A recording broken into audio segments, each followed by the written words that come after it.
Hey guys, right, so this week I've got a great little food prep video for you. So I know a few of you do struggle hitting your protein. I have had a few questions recently on how I can increase my level of protein without increasing my meat intake, because you know it can turn out to be expensive, especially if you're trying to hit anything over 150 grams of protein per day, which I know a lot of you are on. So today what we're going to be making is a pastryless quiche.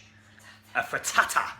I know pastry is probably the nicest thing in quiche, but pastry is made with butter, it's very high in fat. It's really going to make a difference to the total overall calories and macronutrient breakdown of this recipe. So we're leaving out the pastry, and this meal is so simple and cheap to make. You can have it either hot or cold.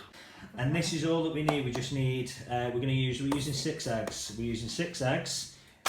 We're going to use a couple of handfuls of broccoli, maybe about 160 grams, 500 grams, so the full packet of frozen stir-fry veg, some Baby Bell Lights, some onions, and a couple sprays of 1 calorie oil. Right, so the first thing we're going to do is we're just going to soften the onions, so just a couple of sprays of coconut oil and fry them off for about 3 minutes, just until they start going golden brown. Then we're going to crack 6 eggs, season them with a little bit of salt and pepper.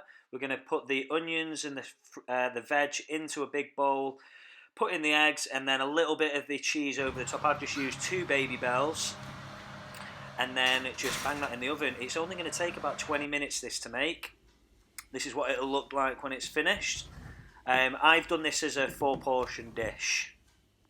I absolutely can't wait for this. Right, I'm having this with, so I've redone the turkey meatloaf that I did last week for you, so I'm going to have that with a little bit of the turkey meatloaf, because I'm on a super high protein lunch today. But this is really good. You can have this with the sweet potato wedges, rice. You can even have this with some salmon, cream cheese or cottage cheese. So anyway, get this done. This will last about 3 or 4 days in the fridge. You can even freeze this if you want, and take some photos of it. Don't forget to post them in the group. Enjoy it, and I'll see you next week, guys.